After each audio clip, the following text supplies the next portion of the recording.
ठीक है। तो आज हम लोग आज पढ़ेंगे क्या, फ्री फॉल। क्या पढ़ेंगे जी? Free fall. तो हेडिंग डाल दो फ्री फॉल। Free fall. अच्छा, फ्री फॉल मीन्स क्या होता है बताओ? फ्री फॉल का मतलब ही क्या होता है? गिरल। फ्री फॉल का मतलब क्या होता है? गिरना। अरे फॉल मतलब क्या होता है? गिरना। तो फ्री फॉल का मतलब क्या है? देखिए सिंपल सा इसको समझने का प्रयास करेंगे कि फ्री फॉल का मतलब क्या होता है ना। तो देखिए बेसिकली फ्री फॉल का मतलब क्या होता है कि जब कोई ऑब्जेक्ट को बिना फोर्स लगाए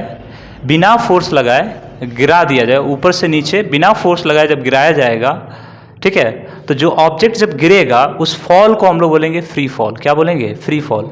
यानी कहने का मतलब कोई जब ऑब्जेक्ट ऊपर से नीचे आता है ना, एलोन विथ ग्रेविटेशनल फोर्स के साथ और किसी और फोर्स के साथ नहीं, केवल और केवल किसके साथ? ग्रेविटेशनल फोर्स के साथ। तो उस समय उस ऑब्जेक्ट के फॉल को हम लोग बोलते हैं फ्री फॉल। क्या बोलते हैं? Free fall. As for example जरा हम देखते हैं, जरा देखो, मान लो कि दो दोस्त हैं। कितने दोस्त हैं जी? दो दोस्त हैं। एक दोस्त यहाँ है, जरा ध्यान दो, लड़का ध्यान दो, और एक दोस्त यहाँ है, समझे? और ये वाले दोस्त हमारे यहाँ पे हैं, ठीक है, और ये वाले दोस्त हमारे यहाँ पे हैं। दोनों ने छलांग लगाया। दोनों ने क्या लगाया? छलांग। अरे बिल्डिंग है, समझ पा रहे हो ना? देख बिल्डिंग है, बिल्डिंग देखो। तो ये वाले इस वाले बिल्डिंग पे ये लोग छलांग लगाए। नीचे रोड है, क्या है? रोड।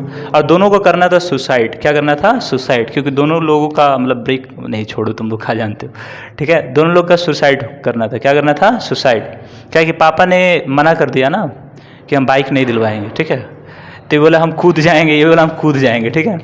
तो कहने का मतलब हो गया कि जब ये जंप मारेगा यहाँ पे और ये भी जंप मारेगा, तो बेसिकली आपसे क्वेश्चन पूछा जाएगा कि बताइए कौन पहले गिरेगा?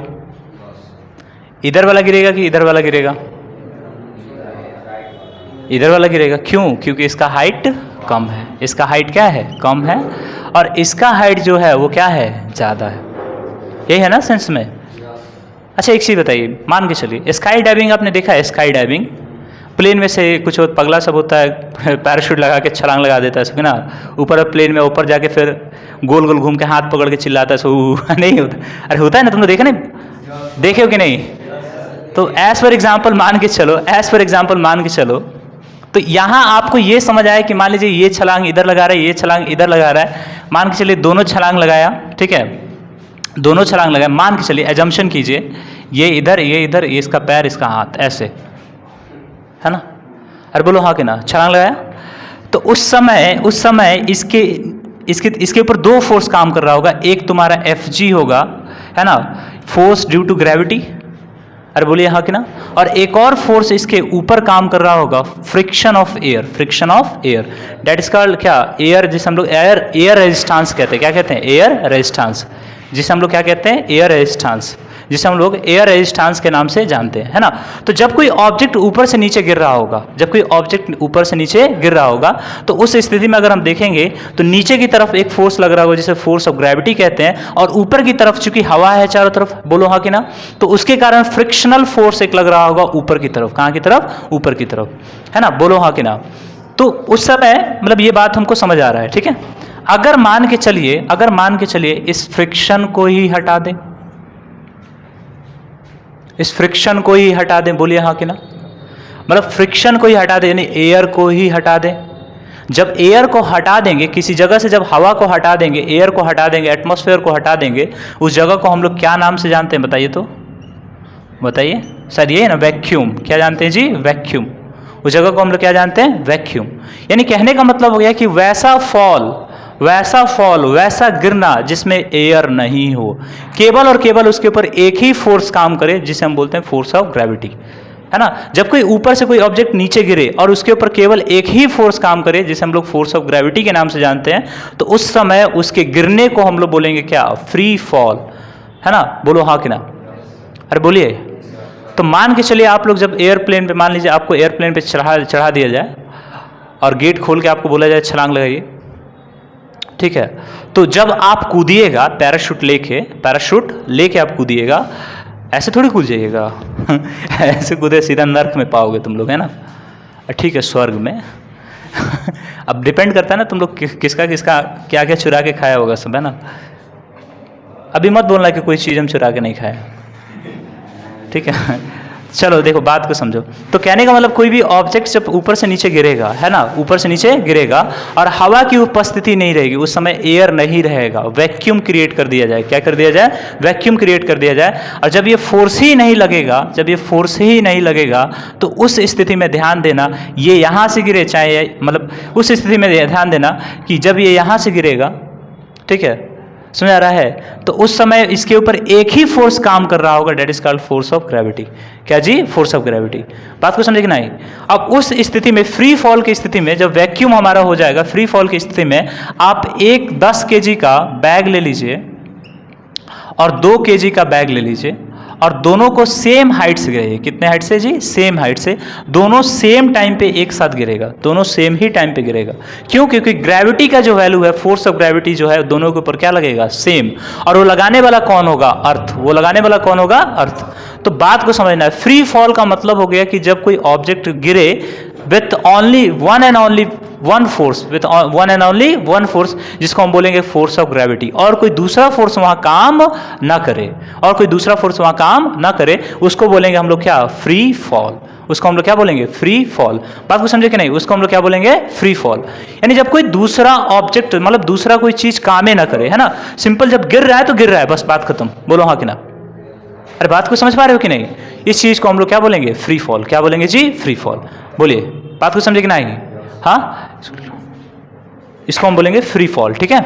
तो फ्री फॉल, हाँ, फ्री फॉल। तो फ्री फॉल के बारे में हमने देखा, जब फ्री फॉल का मतलब क्या होता है। फ्री फॉल का मतलब क्या होता है? जब कोई बॉडी ऊपर से नीचे गिरे, है ना, और मतलब सिंपल सा देखो, जैसे तुम बिल्डिंग पे बैठे खड़े हो, है ना, और पीछे से आके बिना धक्का दिए आप खुद ब खुद ऐसे गिर जा रहे हैं। नहीं, अरे वो बंजिंग जंपिंग नहीं देखता है, जहाँ वो पीछे वो में रस्सी बांधा रहता है कि ना, और स्टेज पे जाकर ऐसे गिर जाता है सब बिना कोई फोर्स लगे। तो कहने का मतलब हो गया कि ऊपर से कोई ऑब्जेक्ट गिराया जाए जिसमें कोई फोर्स ना लगे। पास में आ रहा है, सीधा गिरे और उसके ऊपर मात्र एक ही फोर्स काम करे, जिसे बोलते हैं फोर्स ऑफ ग्रेविटी। क्या बोलते हैं? Force of gravity. मात्र वही एक फोर्स काम करे, उसको गिरते समय एक ही फोर्स उसके ऊपर लग रहा होगा, जिसे हम बोलेंगे फोर्स ऑफ ग्रेविटी। तो वैसे ऑब्जेक्ट को हम क्या बोलेंगे? Free fall. क्या बोलेंगे जी? फ्री फॉल, है ना। अब हमको देखना है एक्सेलरेशन ड्यू टू ग्रेविटी क्या होता है। एक्सेलरेशन ड्यू टू ग्रेविटी क्या होता है, इसके बारे में जानेंगे। चलिए, तो हेडिंग डालो acceleration due to gravity. Acceleration due to gravity, heading डालो acceleration due to gravity. Heading दीजिएगा acceleration due to gravity.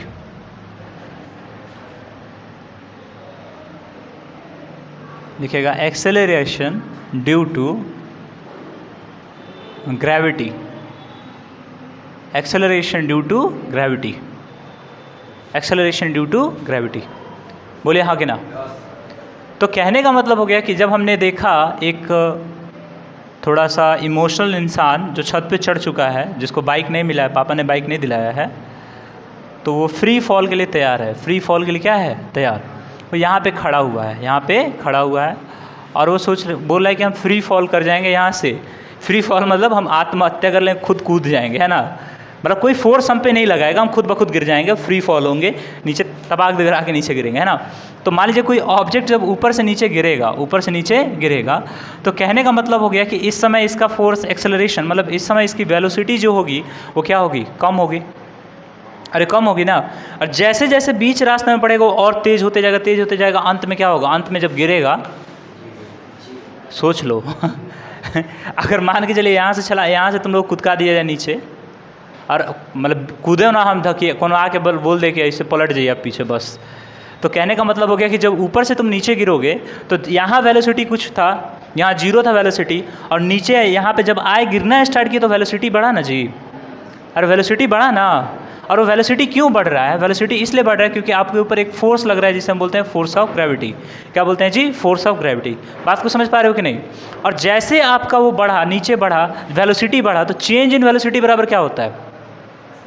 Change in velocity बराबर क्या होता है? एक्सेलरेशन। चेंज इन वेलोसिटी बराबर क्या होता है? एक्सेलरेशन। और यहाँ पे जो एक्सेलरेशन होता है उसे जी से डिनोट करते हैं। किससे डिनोट करते हैं जी? जी से, है ना। इसे यहाँ पे किससे डिनोट करते हैं जी? जी से। एक्सेलरेशन, बोलो हाँ कि ना।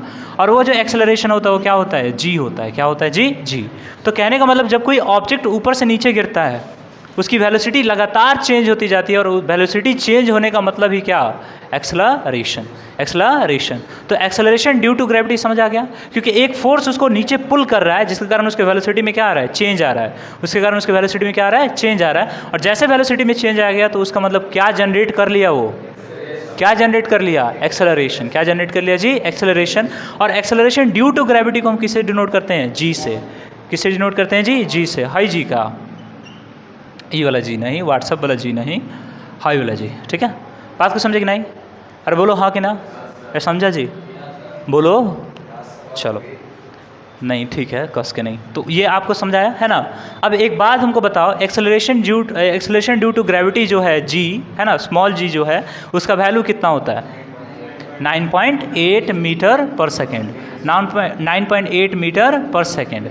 स्क्वायर की क्या, स्क्वायर, चूंकि एक्सेलरेशन है तो इसका भी डायमेंशन सेम होगा, जैसे हम पीछे स्क्वायर हमने पढ़ा है, सॉरी एक्सेलरेशन पढ़ा है, तो सेम डायमेंशन होगा, चूंकि ये भी एक्सेलरेशन है।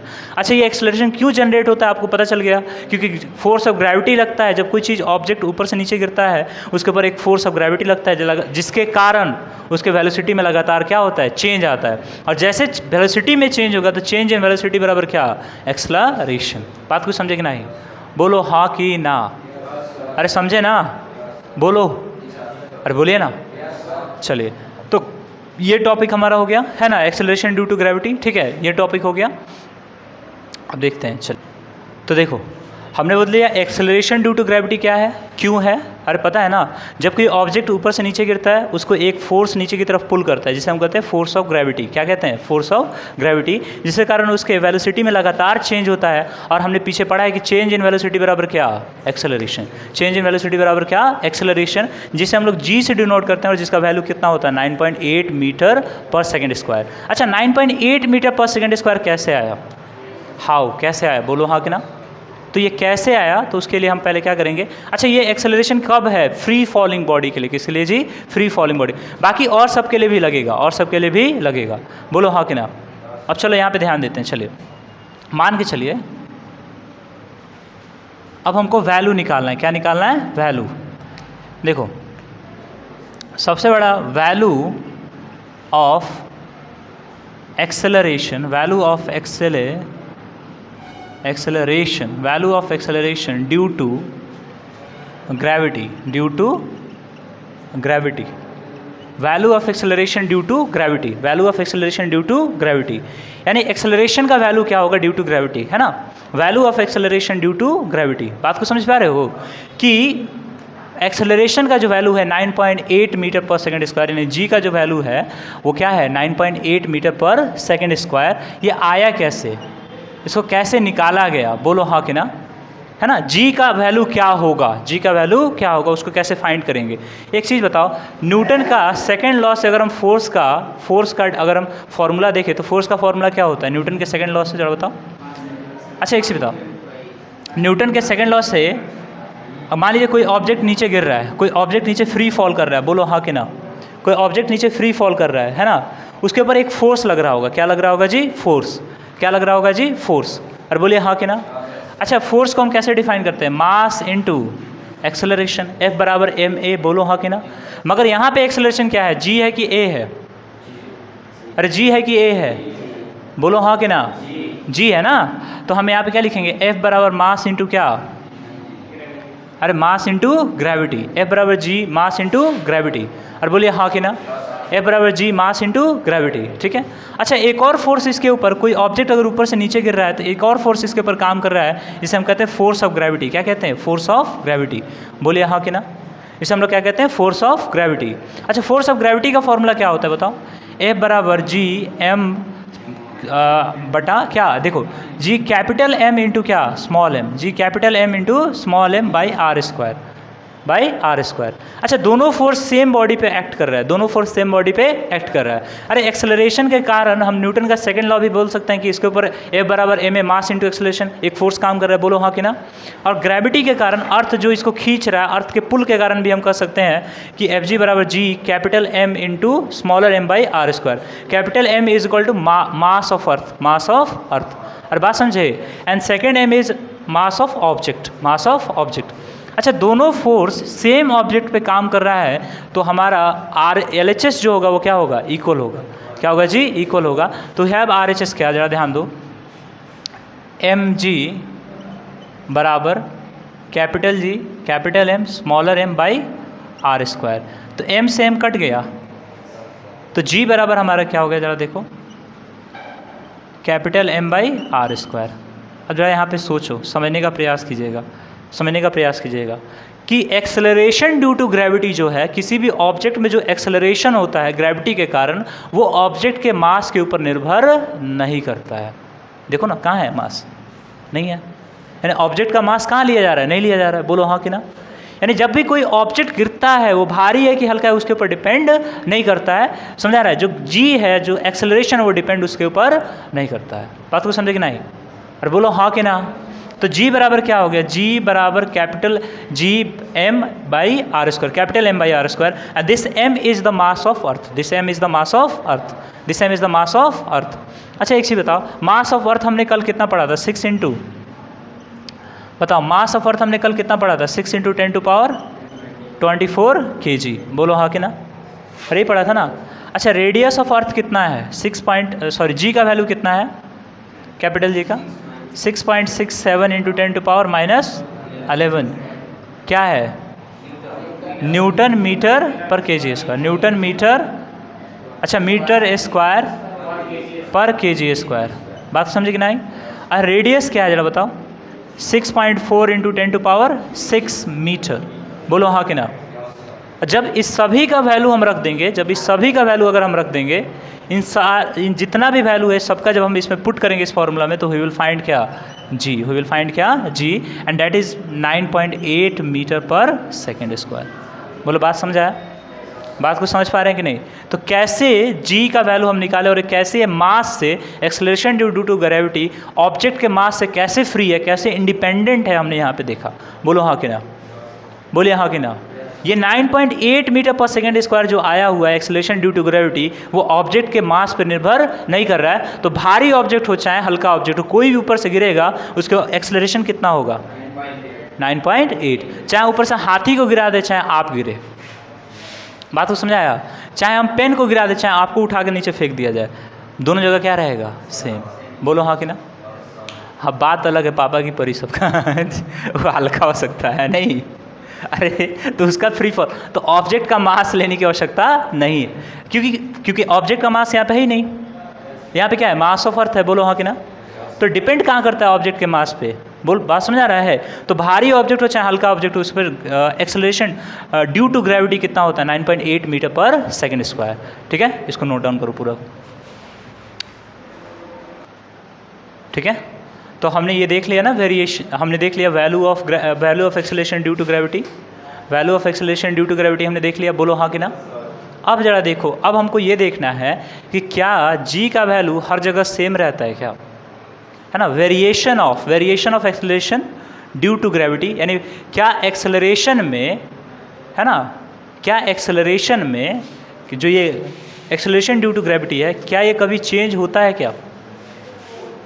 क्या ये कभी चेंज हो भी सकता है क्या, वो हम लोग देखेंगे, है ना। क्या कभी चेंज हो सकता है कि नहीं। अच्छा एक चीज़ बताओ, एक चीज़ हम आपको दिखाएंगे, समझाएंगे आपको, ज़रा समझने का प्रयास कीजिएगा, देखिएगा, समझने का प्रयास कीजिएगा। देखिए, हमने कहा वेरिएशन, हमने क्या कहा, वेरिएशन, समझ आ रहा है, variation of acceleration, variation of acceleration किसके, ड्यू टू क्या है, variation of acceleration due to gravity, due to gravity, है ना, ड्यू टू ग्रेविटी। अब ध्यान दो, बात को समझेंगे। अगर आप लोग चूँकि हमारा एक चोर के बारे में कहानी सुनाते हैं, ठीक है, एक चोर के बारे में कहानी सुन लो। अब क्या है, चोर के बारे में कहानी है, बात जान लो क्या है। मान के चलिए कोई चोर है, चूँकि जो हमारा इंडिया है वो किस पे लाई करता है, इक्वेटर पे। किस पे लाई करता है जी, इक्वेटर पे, स्पेलिंग से है ना जी, इक्वेटर का, हाँ, इक्वेटर पे लाई करता है। किस पे लाई करता है जी, इक्वेटर पे। और बोलो हाँ कि ना। देखो, इसको समझना बहुत ज़रूरी है, यहाँ पे बहुत ज़्यादा कन्फ्यूजन होता है। तो वो क्या करता था कि इंडिया में सोना 10 kg गोल्ड खरीद लेता था। कितना kg गोल्ड खरीदता था? 10 kg गोल्ड, है ना। और क्या करता था कि ऊपर आर्टिक एंटार्क्टिक सर्कल है कि आर्टिक सर्कल है? नॉर्थ पोल पे आर्टिक है कि एंटार्क्टिक है? आर्टिक सर्कल है, गधो आर्टिक सर्कल है। और नीचे कथी है? एंटार्क्टिक। और ऊपर नॉर्थ पोल हो गया और ये क्या हो गया? South pole. अरे क्लियर है? तो जब वो यहाँ से निकलता है और यहाँ से निकलने के बाद यूरोप यानी आर्टिक सर्कल पे पहुँचता है तो उसका ये 10 kg जो सोना है ना, यहाँ हो जाता है 13 kg। यहाँ हो जाता है 13 kg, यानी 10 kg सोना खरीद के यहाँ 13 kg बेचता है। आप गजब, है ना। हम बताएंगे, तो वही तो बता रहे हैं, variation of acceleration due to gravity, है ना। अगर मान लीजिए हमारे यहाँ वेट 80 kg है, तो अगर हम यहाँ चले गए तो हमारा वेट हो जाएगा 85 kg। 80 kg नहीं है, हम उतना मोटे नहीं है, ठीक है। तुम्हारा बात नहीं है, तुम्हें 10 ग्राम अच्छा ये बताओ, आंधी उधी आता है तो कहाँ रहती हो? छत तो नहीं ना रहती है। तो कहने का मतलब हो गया कि हाँ, तो तुम्हारे लिए वही सही है।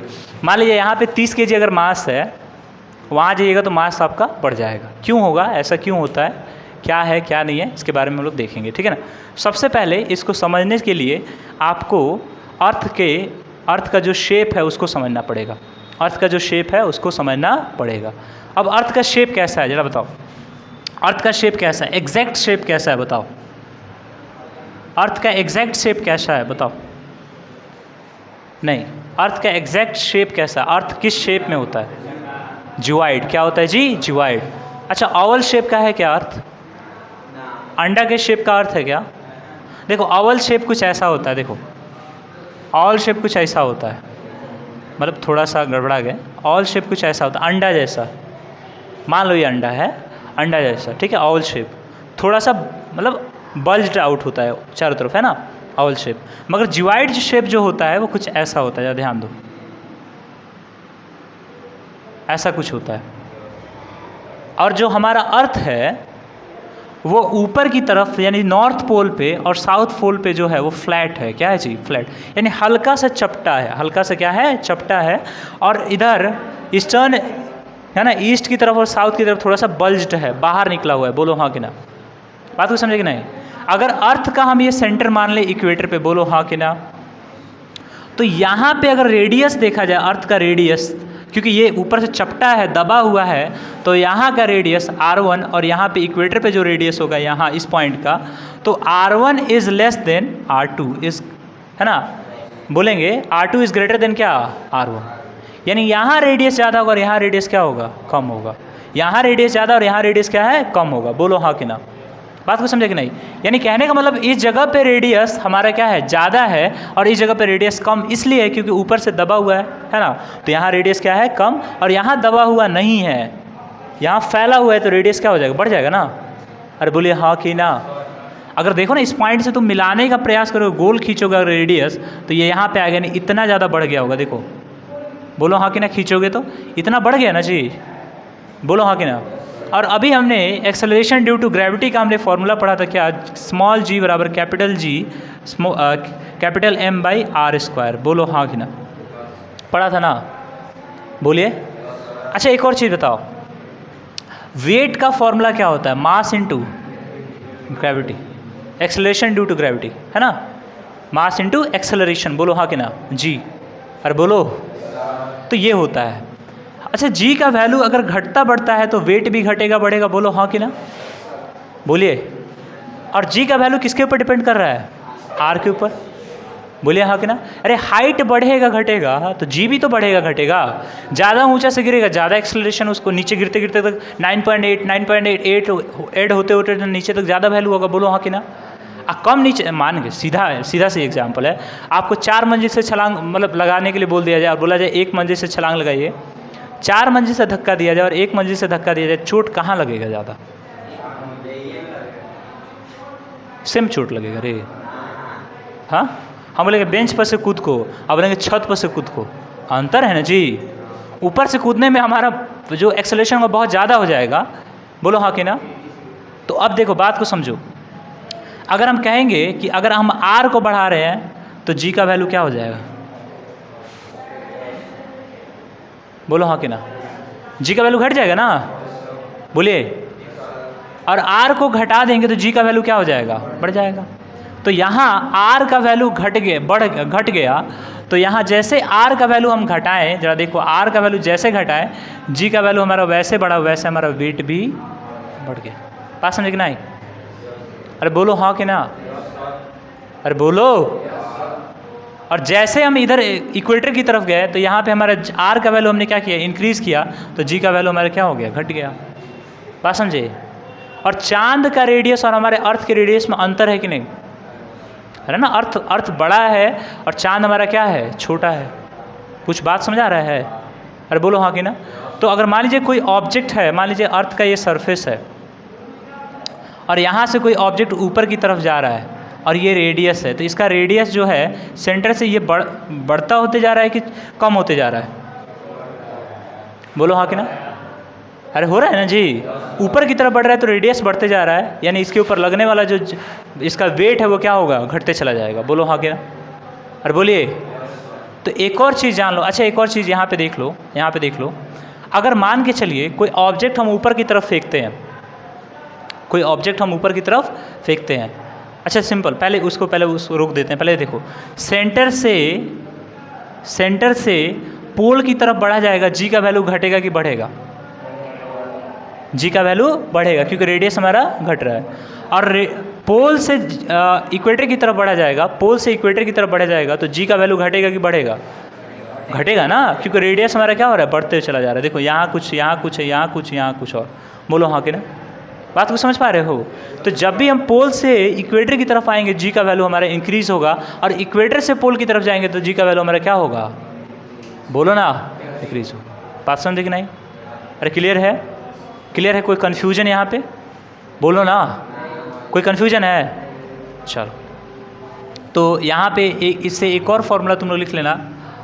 अगर मान के चलिए रॉकेट जब ऊपर जाता है या कोई ऑब्जेक्ट अर्थ के सरफेस से ऊपर जाता है तो उसके लिए क्या, उसके लिए जी का वैल्यू क्या होता है? तो यहाँ पे लिख लो, अर्थ के सरफेस से कोई ऊपर जाता है उसके लिए जी का वैल्यू क्या है? हालांकि तुम्हारे सिलेबस में नहीं है, लिख लो, मगर r plus radius of earth and height of object, this is the formula. लिख लो। हाँ, मान लीजिए कि कोई ऑब्जेक्ट यहाँ पे रॉकेट जाता है ना, रॉकेट ऊपर, तो उस समय वो जी का वैल्यू क्या होता है उसके लिए? यानी देखो ना, अगर यहाँ से अर्थ का रेडियस है, जरा ध्यान दो, अगर मान लीजिए अर्थ है ये, बोलिए, तो यहाँ तक तो अर्थ का रेडियस हो गया, और यहाँ से जब ऊपर गया तो वो क्या हो गया, h। तो इस स्थिति पे इसके लिए g का वैल्यू क्या होगा, है ना? तो उसके लिए निकालने के लिए हम लोग ये बात करेंगे, ठीक है? चलो, क्लियर है? बोलो हाँ कि ना। ठीक है, हो गया। और अभी हमने देखा कि मान के चलिए पोल पे हम जा रहे हैं तो हमारा जी का वैल्यू घट रहा है कि बढ़ रहा है? बढ़ रहा है ना। इक्वेटर पे आ रहे हैं तो हमारा जी का वैल्यू क्या हो रहा है? अच्छा, एक क्वेश्चन ये भी हो सकता है कि मान लीजिए हम ज़मीन खोदना अगर स्टार्ट कर दें, मान लीजिए मिट्टी खोदना अगर हम स्टार्ट कर दें, उस समय हमारा ग्रेविटी घटेगा कि बढ़ेगा? जी का वैल्यू जो है ना, वो बढ़ेगा कि घटेगा? अच्छा एक और चीज़ बताओ, बढ़ेगा कि घटेगा? अच्छा, मैक्सिमम कहाँ होगा जी? मैक्सिमम कहाँ होगा? मैक्सिमम कहाँ होगा? गधो देखो, ये अर्थ है, क्या है जी? अर्थ। बोलो हाँ कि ना। मान लो यहाँ कोई ऑब्जेक्ट है, पोल नहीं, सिंपल मान लो कि यहाँ कोई ऑब्जेक्ट है अर्थ के सरफेस पे, है ना, और यहाँ हमारा सेंटर है, अर्थ का सेंटर है यहाँ पे, और ये हमारा रेडियस r है। क्लियर है? बोले। तो अगर कोई ऑब्जेक्ट अंदर की तरफ आना स्टार्ट कर दे, सेंटर की तरफ आना स्टार्ट कर दे, तो मान लीजिए अगर यहाँ के लिए तो हमारा r घटा कि बढ़ा? r घटा कि बढ़ा? अरे घट गया ना। g बराबर क्या होता है? Capital G capital M by r square. बोलो हाँ कि ना। तो यहाँ r घट गया तो g हमारा ऑटोमेटिक क्या हो गया? घटेगा कि बढ़ेगा? r घटेगा तो g क्या होगा? नहीं, रुक जाओ। हाँ ठीक है, इसको काट कर देखो, समझो। कहने का मतलब हो गया कि देखिए, तो अभी हम आपको समझा रहे थे कि जब g का वैल्यू नीचे आएगा, जब g का वैल्यू क्या, जब कोई ऑब्जेक्ट नीचे की तरफ बढ़ेगा तो हमारे दिमाग में चल रहा है कि ग्रेविटी जो है, सॉरी रेडियस जो है वो घट रहा है, तो जी का वैल्यू क्या होना चाहिए, बढ़ना चाहिए। मगर ये ऐसा नहीं होता, उल्टा होता है। क्या होता है? उल्टा होता है। ध्यान रखिएगा, जब हम अंदर की तरफ बढ़ेंगे, इनसाइड द सरफेस बढ़ेंगे, इनसाइड द सरफेस यानी सरफेस के अंदर जाएंगे, तो हमारा जी का वैल्यू जो होगा, जी का वैल्यू होगा वो भी हमारा घटेगा। एक्सेप्शन में लेके चलिए, जी का वैल्यू वो भी हमारा घटेगा, और सेंटर पे जाके जी का वैल्यू क्या हो जाएगा, जीरो हो जाएगा। क्या हो जाएगा जी? जीरो। बात को समझे कि नहीं? समझा रहा है? होना क्या चाहिए था, होना क्या चाहिए था कि जी का वैल्यू बढ़ना चाहिए था, क्योंकि आर घट रहा है। मगर एक्चुअल में होता क्या है कि जी का वैल्यू घटता है और फिर सेंटर पे जाते जाते जी का वैल्यू क्या होता है, जीरो। इसको याद रख लेना है बस, है ना? बोलो हाँ कि ना? और जब हम ऊपर की तरफ बढ़ते हैं तो ये तो ऑटोमेटिकली आपको नज़र आ रहा है कि सर आर का वैल्यू बढ़ते चला जा रहा है ना? तो इसका मतलब जी का वैल्यू हमारा क्या होगा, घटते चला जाएगा। तो अगर आपसे कोई क्वेश्चन पूछे कि जी का वैल्यू मैक्सिमम कहाँ होगा, तो बोलेंगे on the surface of earth.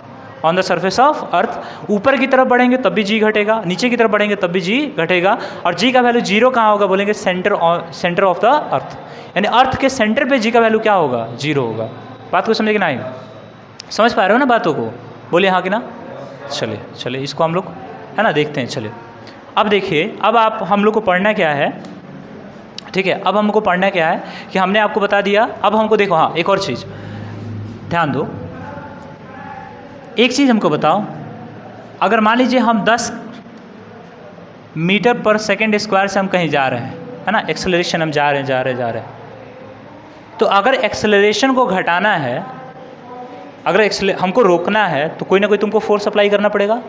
और जैसे तुम फोर्स अप्लाई करोगे तो हमारा एक्सेलरेशन बढ़ेगा कि घटेगा? क्या होगा? घटेगा। बोलो हाँ कि ना? अरे बोलिए, इसे चल रहे हैं तो चल रहे हैं, अरे हाँ कि ना? तो याद रखिएगा, जब कोई ऑब्जेक्ट नीचे से ऊपर फेंका जाता है, जब ऑब्जेक्ट को नीचे से ऊपर की तरफ फेंका जाता है, जब कोई ऑब्जेक्ट को नीचे से ऊपर की तरफ फेंका जाता है, तो एक समय ऐसा आता है कि ऑब्जेक्ट जाके वहाँ पे क्या हो जाता है, रुक जाता है और फिर गिरना स्टार्ट होता है। इसका मतलब जी का वैल्यू ऊपर जाने वाले ऑब्जेक्ट के लिए घटता है कि बढ़ता है? घटता है कि बढ़ता है? अरे घटता है ना, रिटार्डेशन घट रहा है। अरे देखिए, रेडियस बढ़ रहा है ना? अरे बोलिए हाँ कि ना? अरे सरफेस से ऊपर जा रहा है ना, तो जी का वैल्यू घटेगा कि बढ़ेगा? तो न्यूमेरिकल में जब कोई ऑब्जेक्ट ऊपर फेंका जाएगा उस समय जी निगेटिव की पॉजिटिव, निगेटिव की पॉजिटिव। बात को समझ पा रहे हो? जब ऊपर की तरफ कोई ऑब्जेक्ट जाएगा तो उस समय जी का वैल्यू क्या होगा, निगेटिव होगा, क्योंकि रेडियस हमारा क्या हो रहा है, बढ़ रहा है। रेडियस हमारा क्या हो रहा है, बढ़ रहा है। बोलो हाँ कि ना? बात को समझ पा रहे हो? और जब कोई ऑब्जेक्ट ऊपर से नीचे की तरफ गिरेगा तो उस समय जी का वैल्यू क्या होगा, पॉजिटिव होगा। क्या होगा जी? पॉजिटिव, क्योंकि उस समय रेडियस हमारा क्या हो रहा है, घट रहा है। उस समय रेडियस हमारा क्या हो रहा है, घट रहा है। बात को समझ पा रहे हो? जब नीचे से ऊपर फेंकेंगे तो जी का वैल्यू निगेटिव, ऊपर से कोई नीचे आएगा तो जी का वैल्यू क्या, पॉजिटिव। क्लियर है? क्लियर है? अब इनसाइड द सरफेस छोड़ दो, inside the surface is a exception. Is a क्या? एक्सेप्शन, कि जब सरफेस के अंदर घुसेंगे तब जी का वैल्यू तब भी क्या होगा, घटेगा। बात समझ आ रहा है? वरना क्या होना चाहिए, बढ़ना चाहिए, क्योंकि रेडियस हमारा क्या हो रहा है, घट रहा है। बस सीधा जान लो, जब किसी ऑब्जेक्ट को हम ऊपर की तरफ उछालते हैं तो हमारा जी का वैल्यू घटता है इसलिए ना जाके ऊपर निगेटिव हो जाता है। बोलो हाँ कि ना? अरे बोलो। और जब नीचे गिरना स्टार्ट होता है तो गिरना इसलिए स्टार्ट होता है कि नीचे पुल होना स्टार्ट हो जाता है। बोलो हाँ कि ना? जी का वैल्यू बढ़ते चला जाता है। हाँ, ये वैल्यू जो ऊपर की तरफ फेंका जाएगा तो जी वहाँ पे क्या रहेगा, माइनस में, और ये वाला क्या रहेगा, प्लस में। ऊपर से नीचे आएगा तो प्लस में, हाँ ऊपर से नीचे आएगा प्लस में, और नीचे से ऊपर फेंका जाएगा क्या होगा, माइनस में। क्यों माइनस में? क्योंकि वैल्यू हमारा क्या होगा, बढ़ेगा। बात समझ पा रहे हो? चलो ठीक है, चलो देखो, अब हम लोग ने देखा कि जब कोई ऑब्जेक्ट ऊपर की तरफ फेंका जा रहा है तो उसमें जी का वैल्यू क्या होगा, निगेटिव होगा, और जब कोई ऑब्जेक्ट ऊपर से नीचे की तरफ गिर रहा है तो उसमें जी उसका क्या होगा, पॉजिटिव होगा, है ना। अब हमको यहाँ पे प्रीवियस हमने पीछे पढ़ा था, इक्वेशन ऑफ मोशन हमने पीछे पढ़ा था ना जी? अरे मोशन के इक्वेशन हमने पीछे पढ़ा था ना जी? अब हम लोग को देखना है, देखो अब देखो, इक्वेशन ऑफ मोशन, हेडिंग दो ना, इक्वेशन ऑफ मोशन। देखो इक्वेशन ऑफ मोशन हम बोल सकते हैं अंडर ग्रेविटी या ड्यू टू ग्रेविटी, ठीक है ना, अंडर ग्रेविटी या for free falling body, for freely falling, for freely falling, क्या, for freely falling bodies, for freely falling bodies. इसको देख लेंगे फॉर फ्रीली फॉलिंग बॉडीज़, यानी इक्वेशन ऑफ मोशन क्या होगा फॉर फ्रीली फॉलिंग बॉडीज़, बात समझे। तो सबसे पहले हमारे इक्वेशन ऑफ मोशन तुम लोग बता दो क्या होता है। पहले जो हम लोग पढ़ रहे थे v बराबर क्या होता है u प्लस ए टी, ठीक है। अच्छा उसके बाद क्या होता है s बराबर क्या होता है U T plus half A T square, और उसके बाद v स्क्वायर बराबर क्या होता है यू स्क्वायर प्लस 2as होता है ना। अच्छा चूँकि ये इक्वेशन ऑफ मोशन किसके लिए है, फ्रीली फॉलिंग बॉडी के लिए है, जो ऊपर से फ्री फॉल में गिरता है तो उस समय उसके ऊपर एक्सेलरेशन g होता है कि a होता है उसका। अरे जब कोई ऑब्जेक्ट गिरता है उस समय उसका एक्सेलरेशन a की g, तो उस समय g। अच्छा एक चीज़ बताओ, किसी भी ऑब्जेक्ट को जब गिराया जाएगा तो वो हाइटे से नहीं गिराया जाएगा जी, अरे बोलो हाँ कि ना।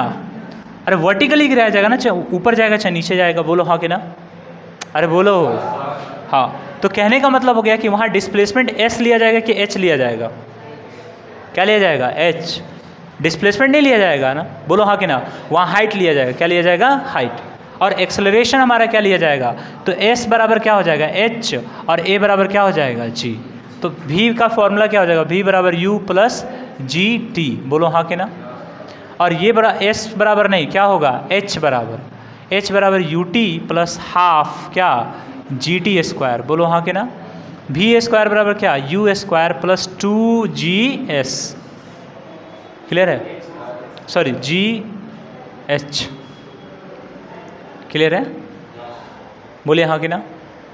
अब इस पर न्यूमेरिकल्स हम लोग थोड़ा कर लेंगे, इसमें हम लोग न्यूमेरिकल्स थोड़ा कर लेंगे आज देख। तो न्यूमेरिकल फिर कल, ठीक है, कल क्लास में कर लिया जाएगा न्यूमेरिकल, बोलो हाँ।